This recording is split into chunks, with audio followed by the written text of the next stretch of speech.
The first Republican presidential debate saw 8 second-stringers ducking it out, while front-runner Donald Trump decided to skip the talk fest. Trump opted instead to sit down for a taped interview with former Fox News anchor Tucker Carlson. Thomas I. Likeness has the story. No clear winner emerged from the 2-hour debate, which at times degenerated into a free-for-all with candidates talking over each other. Even though Trump was absent, his presence could be felt throughout the 2-hour event. Most tiptoed around any criticism of the former president. I'm incredibly proud of the record of the Trump-Pence administration. I mean, in 4 short years, we rebuilt our military. We revived our economy. We unleashed American energy. And we appointed 3 conservatives to the Supreme Court that gave the American people a new beginning for the right to life. Instead, they criticized the U.S. justice system, claiming it is being weaponized by the Biden administration. When asked whether they would support Trump as the party's presidential nominee, even if he's convicted of the crimes he's been charged with, 6 of the 8 said yes, they would vote for him. Only 2, Chris Christie and Asa Hutchinson, said they would not. Both say Trump is unfit for office.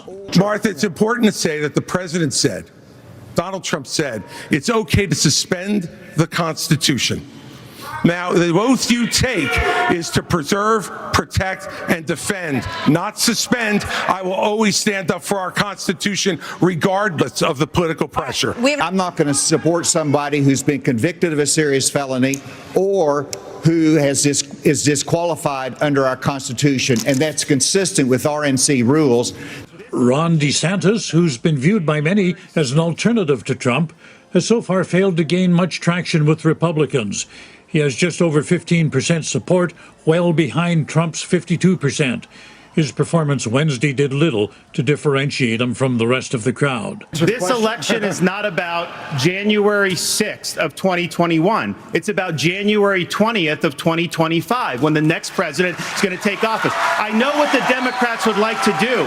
They want to talk about all these other issues, but we've got to focus on your future. We've got to focus on reversing the decline of our country. Right. Political rookie Vivek Ramaswamy, who's doing better than anyone thought, is the third-place choice, with support approaching double digits. He shamelessly praised Trump's presidency, adding he would pardon the former president if he's convicted. President Trump, I believe, was the best president of the 21st century. It's a fact. And Chris Christie, honest to God, your claim that Donald Trump is motivated by vengeance and grievance would be a lot more credible if your entire campaign were not based on vengeance and grievance against one man. When he declared that climate change is a hoax, the Republican crowd booed him. Most of the others tried to sidestep the climate issue, although Nikki Haley did say climate change is real. Viewers learned very little about what any of these candidates would do if they ended up in the White House. They talked mostly about the problems the country is facing, but offered few solutions. After 2 hours of talk, it's unlikely any of the 8 will be able to pick up enough support to stop the Trump juggernaut. Thomas I. Likeness from Agila International. Trusted, connected, on point.